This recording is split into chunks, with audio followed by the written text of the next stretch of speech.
குறைந்த விலை நிறைந்த தரம் தங்கள் தேவைகள் அனைத்தும் ஒரே இடத்தில் ஜெயச்சந்திரன் டெக்ஸ்டைல்ஸ். நான் மருத்துவர் ஜா மரியானா அன்டோ ப்ரூனோ மஸ்கரனாஸ், மூளை முதுகுத்தண்டு நரம்பியல் அறுவை சிகிச்சை நிபுணர். இன்னைக்கு நம்ம தலைவலி பற்றி பேசுவோம். ஏற்கனவே நம்ம போன்ற வீடியோவில் தலைவலி குறித்த ஒரு அறிமுகத்தை பார்த்தோம். இப்பொழுது நாம் தலைவலி குறித்து மேலும் பார்க்கலாம். இப்போ தலைவலி அப்படின்னு நம்ம ஒரே வார்த்தையில் சொல்கிறோமே தவிர அதுக்கு பல வகையான தலைவலிகள் இருக்குன்னு. இப்போ ஒருத்தருக்கு தலைவலி இருக்குன்னா அதை நம்ம எப்படி பார்க்கணும்னா, தலைவலி தொடர்ந்து இருக்குதா, விட்டு விட்டு வருதா, இது முதல் கேள்வி. அடுத்தது எந்த நேரம் அதிகமாக இருக்குது, காலையில் அதிகமாக இருக்கா, மத்தியானம் அதிகமாக இருக்கா, நைட் அதிகமாக இருக்கா. ரெண்டாவது கேள்வி, ஏதாவது ஒரு குறிப்பிட்ட செயலை செய்தால் தலைவலி அதிகமாகிறதா, புத்தகம் படித்தால் அதிகமாகிறதா, இல்லை டிவி பார்த்தா அதிகமாக இருக்கா, மொபைல் பார்த்தா அதிகமாக இருக்கா அப்படிங்கிறது அடுத்த கேள்வி. சிலர் சொல்லுவாங்க, எனக்கு ஸ்கூலுக்கு போனால் தான் சார் தலைவலிக்குது, வீட்டில் இருந்தால் தலைவலி இல்லைன்னு அப்படின்னு சொன்னாங்கன்னா, அதுக்குன்னு ஸ்கூலுக்கு போகாமல் வீட்டில் இருந்து நம்ம சொல்ல முடியாது. ஸ்கூலுக்கு போய் ஏன் தலைவலி வருது, போர்டு பார்க்க தெரியலையா, அப்போ கண்ணில் ஏதாவது பிரச்சனை இருக்கான்னு பார்க்கணும். அதே மாதிரி இன்னொன்று நான் இப்போ என்கிட்ட வர்ற பேஷண்ட்ஸ்டெல்லாம் எப்போ தலைவலியாக இருக்குது அப்படின்னு கேட்டு மொபைல் பார்க்கும்போதான்னு நான் கேட்டால் அப்படியே இழுத்துக்கிட்டு ஆமான்னு சொல்லுவாங்க. பக்கத்தில் இருக்க குடும்ப உறுப்பினர்கள் உடனடியாக இதுக்கு தான் நாங்கள் மொபைலே பார்க்கக்கூடாதுன்னு சொல்கிறோன்னு ஆரம்பிச்சிருவாங்க.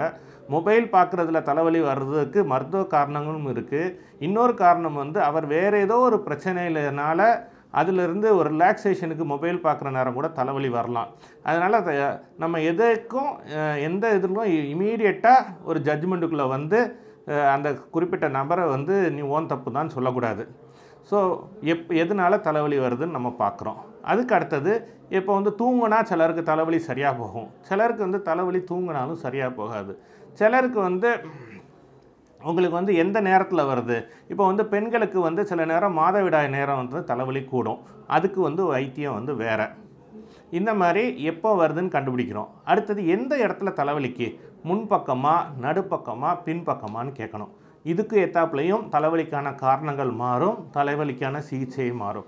அடுத்தது, சிலருக்கு தலைவலி ஒரு பக்கம் மட்டும்தான் இருக்கும், சிலருக்கு வலது பக்கம் மட்டுமே இருக்கும், சிலருக்கு இடது பக்கம் இருக்கும், சிலருக்கு முழு தலையும் வலிக்கும், சிலருக்கு வரும்போது புதுசாக வலது பக்கம் மட்டும்தான் வந்துகிட்டே இருக்கும், உத்த தலைவலிம்பாங்க. சிலருக்கு ஒரு சில நேரம் வலது பக்கம் இருக்கும், சில நேரம் இடது பக்கம் இருக்கும், ஆனால் எப்போவுமே ஏதோ ஒரு சைடு மாத்திரம்தான் வலிக்கும். இதனால பல வகையான தலைவலி இருக்குதுன்னு பார்த்துருப்போம். இதில் நான் ஏன் இதை சொல்ல விரும்புகிறேன்னா, இப்போ உங்களுக்கு தெரிஞ்சே இவ்வளவு வகையான தலைவலியை நீங்கள் பார்த்துருப்பீங்க. ஒருத்தர் காலையில் வலிக்குதும்பார், ஒருத்தர் மத்தியானம் வலிக்குதும்பார், ஒருத்தர் சாயங்காலம் வலிக்குதும்பார், ஒருத்தருக்கு டிவி பார்த்தா தலைவலிக்கும், இன்னொருத்தருக்கு புக்கு படித்தா தலைவலிக்குது. இப்படி இருக்கிறதுனால தலைவலி அப்படிங்கிறது ஒரு நோய் அல்ல, பல நோய்கள்லேயும் தலைவலி வரலாம். நம்ம தெரிஞ்சுக்கிற பட்சத்தில் நீங்கள் தெரிஞ்சிக்க வேண்டிய முக்கியமான விஷயம், புரிஞ்சிக்க வேண்டிய முக்கியமான விஷயம் என்னென்னா, இதுக்கு ஒரே மருந்துங்கிறது தீர்வாகாது. எப்படி பல காரணங்களால் தலைவலி வர்றதோ அதுக்கு ஏற்றாப்புல நம்ம அதுக்கு பல வகையான சிகிச்சைகள் செய்யணும். ஆனால் நம்ம மக்கள் எல்லோரும் என்ன பண்ணிடுறாங்கன்னா, தலைவலிச்சதுனாலே அதுக்கு ஏதோ கடையில் போயிட்டு ஏதோ ஒரு மாத்திரையை வாங்கி சாப்பிட்றாங்க. அது ஆரம்பத்தில் கேட்குற மாதிரி இருக்கும், ஆனால் அதற்கான முறையான சிகிச்சை செய்யலைன்னா போக போக தலைவலியோட அளவு கூட தான் செய்யும். உதாரணமாக உங்களுக்கு தலையில் லேசாக ஏதோ அடிபட்டிருக்கு, இல்லை உங்களை அறியாமல் நீங்கள் லேசாக இடிச்சுக்கிட்டீங்க, இதனால் வர்ற தலைவலிக்கு சிகிச்சை வேறு. உங்களுக்கு கண்ணில் தூரத்து பார்வை இருக்குது அல்ல கிட்டத்து பார்வை இருக்குது, இதனால் வர்ற தலைவலிக்கு சிகிச்சை வேறு. இல்லை காது மூக்கு தொண்டை பிரச்சனைகள், உதாரணமாக சைனஸ் பிரச்சனைகள் இருக்குது, இதனால் வர்ற தலைவலி வேறு. இது எல்லாத்துக்கும் ஒரே சிகிச்சை செய்தால் சரியாகாது.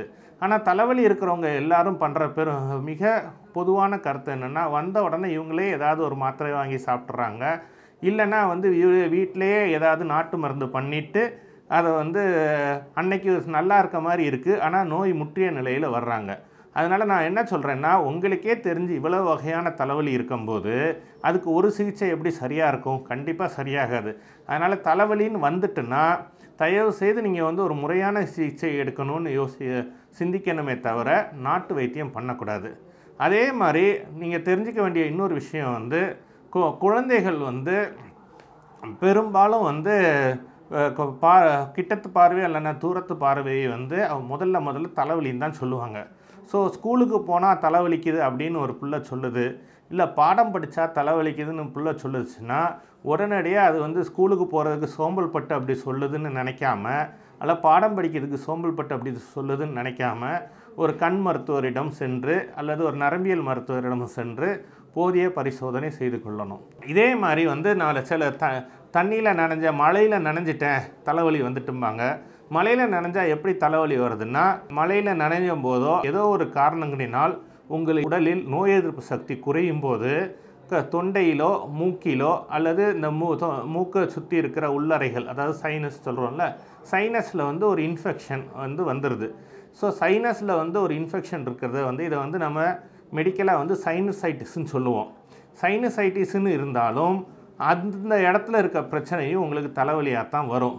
ஸோ இதற்கு வந்து வைத்தியம் என்னென்னா, சைனசைட்டிஸ்க்கு வைத்தியம் பார்க்குறது, அது ஆன்டிபயாட்டிக்கோ இல்லைன்னா அதற்குரிய மருந்து வைத்தியத்தையோ செய்தால் உங்களுக்கு வந்து தலைவலி வந்து சரியாக போயிடும். ஸோ சிலருக்கு வந்து இதே பிரச்சனை வந்து, அதாவது சைனசைட்டிஸ் வந்த உடனே இவங்களுக்கு வைத்தியம் பார்க்காம அது வந்து கிரானிக் சைனசைட்டிஸ், அதாவது ரொம்ப நாளாகவே சைனஸில் உள்ளுக்கு பிரச்சனை இருந்துகிட்டே இருக்கும், அவங்களுக்கு வந்து தொடர்வலி தொடர்ந்துகிட்டே இருக்கும். இதற்கு வந்து அவங்க வந்து ஒரு முறையான வைத்தியம், அது அறுவை சிகிச்சையாக இருக்கலாம், அல்லது ஒரு சிறுதுளை அறுவை சிகிச்சையாக இருக்கலாம், அல்லது ஒரு தொடர்ந்து மருந்து சாப்பிட வேண்டியதாக இருக்கலாம். அதை செய்துவிட்டால் தலைவலியிலிருந்து விடுதலை பெறலாம். அப்படி இல்லாமல் ஐயோ சைனஸுக்கு ஆப்ரேஷன் பண்ண சொல்லிட்டாங்க, எனக்கு ஆப்ரேஷனுக்கெலாம் இஷ்டம் இல்லை அப்படின்னு சொல்லிவிட்டு மெட்ராஸில் இருக்கிற ஒவ்வொரு டாக்டரையாக மாற்றி மாற்றி பார்த்துட்டு சைனசைட்டிஸை மோசமாக்கிட்டு கடைசியாக மோசமான நிலையில் ஆப்ரேஷன் பண்ணுறதை விட, சைனசைட்டிஸ் இருந்துச்சுன்னா ஆரம்ப நிலையிலே ஆப்ரேஷன் பண்ணிடுங்க. அந்த மாதிரி ஒரு ஸ்கேன் எடுத்து பார்த்து சைனசைட்டிஸ் இருக்குதுன்னு சொல்லிட்டாங்கன்னா, தயவு செய்து இன்னொரு ஸ்கேன் எடுத்து சைனசைட்டிஸ் இல்லைன்னு ரிப்போர்ட் வரணும்னு எதிர்பார்க்காதீங்க. நான் தெரிஞ்சு நிறையா வேற பார்த்துட்டேன், ஒரு 5 ஸ்கேனோடு வருவாங்க. ஏன் 5 ஸ்கேன்னா, சார் 2 ஸ்கேனில் சைனசைட்டிஸ்ன்னு போட்டிருக்கு சார், மீதி 3 ஸ்கேனில் சைனசைட்டிஸ் இல்லை சார், எங்களுக்கு வந்து சந்தேகமாக இருக்குது சார். தலைவலி இருக்குதா இல்லையா? இருக்குது, தலைவலி இருக்குது, ஸ்கேனில் சைனசைட்டிஸும் இருக்குன்னா சைனசைட்டிஸ் தான். இல்லாத ஸ்கேனை வச்சுட்டு நீங்கள் பார்க்கணுன்னு அவசியம் இல்லை. ரெண்டாவது என்னென்னா, வந்து நம்ம மூளைக்கு ஸ்கேன் எடுக்கும்போது மூளையில் இருக்க பிரச்சனைகள் இருக்கான்னு தான் நம்ம ஃபஸ்ட்டு பார்ப்போம். அதில் ஏதோ ஒரே ஒரு ஸ்கேனில் சைனசைட்டிஸ் இல்லைங்கிறத வச்சுட்டு, நான் வந்து 5 ஸ்கேனில் சைனசைட்டிஸ் இருக்குதுன்னு போட்டுட்டு ஒரு ஸ்கேனில் இல்லைங்கிறத வச்சுட்டு இது நம்ம வந்து திரும்ப திரும்ப ஸ்கேன் எடுத்துகிட்டு இருக்கணும்னு அவசியமே இல்லை. ஸோ வந்து உங்களுக்கு தலைவலி இருக்குது, அது வந்து சைனசைட்டிஸ்னால் வர தலைவலி ஆக இருக்கும் பட்சத்தில் தயவு செய்து சைனசைட்டிஸ்க்கான சிகிச்சை எடுத்துக்கொண்டாலே தலைவலி சரியாக போய்விடும். ஒவ்வொரு மருத்துவரிடம் மாறி மாறி சென்று வேறு வேறு பரிசோதனைகள் செய்வதால் தலைவலி சரியாகாது. இதை வந்து இதை மாத்திரம் இன்றைக்கி ஞாபகம் வச்சுக்கோங்க. அடுத்த வீடியோவில் சந்திப்போம். நன்றி.